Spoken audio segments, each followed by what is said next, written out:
Assalamualaikum Halim Lovers. Tahukah kalian mengenai kisah Sunan Giri Wali Songo yang dihanyutkan ke laut oleh kakeknya hingga mendirikan kerajaan? Sebelum ke kisahnya, jangan lupa subscribe channel ini agar tidak ketinggalan video terbaru dan semoga pemirsa semua selalu diberi perlindungan dari Allah Subhanahu wa Ta'ala. Amin.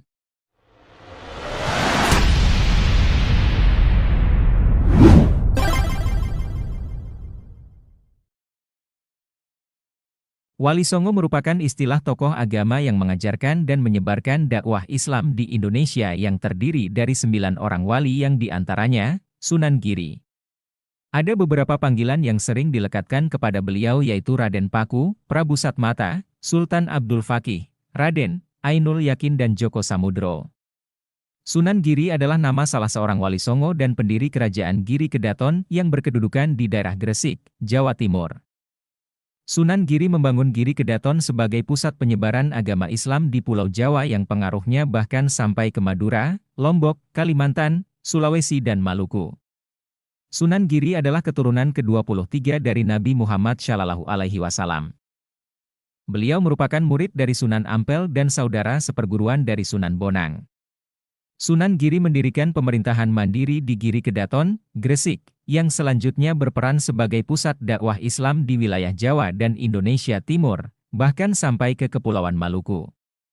Salah satu keturunannya yang terkenal ialah Sunan Giri Prapen, yang menyebarkan agama Islam ke wilayah Lombok dan Bima, Nusa Tenggara Barat. Makam Sunan Giri terletak di Desa Giri, Kabupaten Gresik. Kisah perjuangan Sunan Giri membangun pesantren di daerah perbukitan tinggi. Seiring berjalannya waktu pesantren tersebut semakin terkenal di seluruh Nusantara. Pesantren ini juga termasuk salah satu peninggalan Sunan Giri. Bahkan kurang lebih baru 3 bulan berjalan pesantren tersebut telah diminati oleh banyak santri yang berasal dari berbagai daerah di Indonesia hingga luar negeri yang ingin menimba ilmu di sana. Disebabkan banyak murid yang menuntut ilmu agama Islam di pesantren, tempat tersebut semakin terkenal. Hal inilah yang memudahkan Sunan Giri untuk melakukan dakwah di Pulau Jawa. Mengingat beliau adalah salah satu orang yang memiliki pengaruh kuat terhadap kerajaan-kerajaan Islam baik yang ada di Pulau Jawa maupun luar pulau. Beliau sendiri mendirikan sebuah kerajaan yang dinamakan dengan Giri Kedaton yang menjadi salah satu peninggalan Sunan Giri. Akan tetapi, kerajaan tersebut hanya bertahan hingga 200 tahun saja. Metode dakwah. Dalam menyebarkan agama Islam pada saat itu beliau memberikan ilmu keislamannya kepada masyarakat di daerah yang berada di kerajaan Giri Keraton, sehingga di dalam kerajaan ini banyak sekali memeluk agama Islam. Kebanyakan para penyebar agama Islam di Indonesia lebih banyak memakai metode dengan mendirikan pondok pesantren, sama halnya dengan yang dilakukan Sunan Giri. Beliau mendirikan pesantren selain sebagai tempat untuk menuntut ilmu juga untuk menyebarkan agama Islam dengan cara mendidik anak-anak dengan memperdalam ilmu agama Islam. Dalam dakwahnya Sunan Giri menciptakan beberapa lagu anak-anak yang tujuannya agar anak-anak semakin mudah dalam menyerap pelajaran agama Islam. Lagu tersebut juga bisa disebut dengan salah satu peninggalan Sunan Giri. Tidak hanya lagu anak-anak saja yang beliau ciptakan, bahkan beberapa permainan dimasukkan unsur agama Islam. Permainan tersebut diantaranya yakni jelungan atau disebut jitungan yang hingga saat ini masih dikenal di masyarakat Jawa Timur. Dalam memainkan permainan jitungan terdapat simbol satu tonggak kayu dan pohon yang sangat kuat. Beberapa lagu anak-anak hasil ciptaan Sunan Giri yang sampai sekarang terkenal ialah Dolanan Bocah dengan lagu Lir-Ilir, di mana kedua lagu tersebut memasukkan unsur-unsur agama Islam dalam liriknya.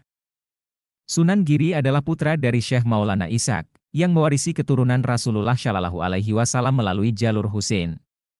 Sunan Giri lahir dalam keluarga yang penuh dengan nuansa agama dan keturunan kerajaan Majapahit, dengan sang ibu, Dewi Sekardadu, yang berasal dari garis keturunan Bere Wirabumi. Meskipun Sunan Giri adalah putra dari Syekh Maulana Ishaq dan Dewi Sekardadu, namun perjalanan hidup Sunan Giri tidaklah mudah. Di mana Sunan Giri memulai kisah hidupnya dalam cobaan besar ketika Bere Wirabumi, yang merupakan kakek dari Sunan Giri, menghendaki agar cucunya tersebut dibuang ke laut. Melalui perjalanan hidup dan spiritualnya, Sunan Giri menciptakan sejarah tak hanya sebagai putra dari keluarga kerajaan dan keturunan Rasulullah, melainkan juga sebagai pionir dalam menyebarkan Islam di Indonesia, terutama di Pulau Jawa dan memadukan nilai-nilai kearifan lokal di dalamnya. Sunan Giri adalah salah satu wali Songo yang dihormati masyarakat, dikenal sebagai salah satu sosok penting yang memberikan warisan berharga bagi peradaban Islam di Nusantara. Keluarga Sunan Giri dan keturunannya. Keluarga Sunan Giri adalah perpaduan antara keturunan Rasulullah Shallallahu Alaihi Wasallam dan keluarga kerajaan Majapahit. Ayahnya, Syekh Maulana Ishaq, merupakan garis keturunan Rasulullah melalui jalur Husain, sementara ibunya, Dewi Sekardadu, adalah anak Raja Belambangan, Berewirabumi, yang berasal dari keluarga Maharaja Hayam Wuruk, penguasa Majapahit. Meskipun awalnya kondisi kelahirannya sulit, Sunan Giri mendapatkan perlindungan dari Nyi Ageng Pinati, seorang saudagar terkemuka di Gresik. Sunan Giri kemudian tumbuh menjadi pribadi yang cerdas dan penuh semangat keagamaan di bawah asuhan Sunan Ampel. Gelarnya berganti menjadi Raden Paku, dan setelah perjalanan ke Tanah Suci, ia dipersiapkan oleh ayahnya untuk mendirikan pesantren di Gresik. Perjalanan hidup Sunan Giri penuh dengan liku-liku dan dedikasi dalam menyebarkan ajaran Islam. Dibuang ke laut oleh kakeknya karena dianggap membawa malapetaka, Sunan Giri diselamatkan oleh Nyi Ageng Pinati, yang kemudian mengasuhnya hingga usia 7 tahun. Dalam usia tersebut, ia dititipkan di pesantren Ampel Denta yang didirikan oleh Sunan Ampel, di mana Sunan Giri mendalami ilmu agama, Al-Quran, hadits, fikih, dan tasawuf. Diberi gelar Maulana Ainul Yakin karena kecerdasannya, Sunan Giri kemudian melakukan perjalanan ke Tanah Suci dan menyempatkan diri untuk menemui ayahnya di Aceh.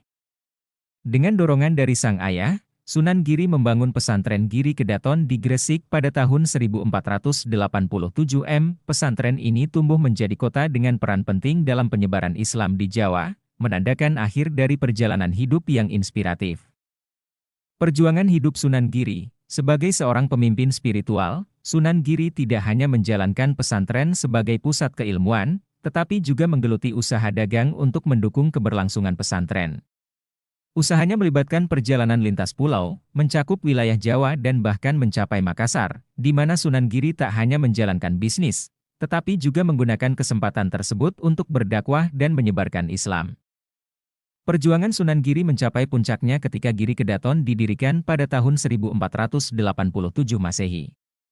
Seiring dengan pertumbuhan Islam, tempat ini berkembang menjadi kota dengan peran ganda sebagai pusat pemerintahan dan penyebaran agama. Wafat pada tahun 1505 Masehi. Sunan Giri meninggalkan jejak keilmuan dan kearifan lokal yang mempertahankan warisan spiritualnya hingga saat ini.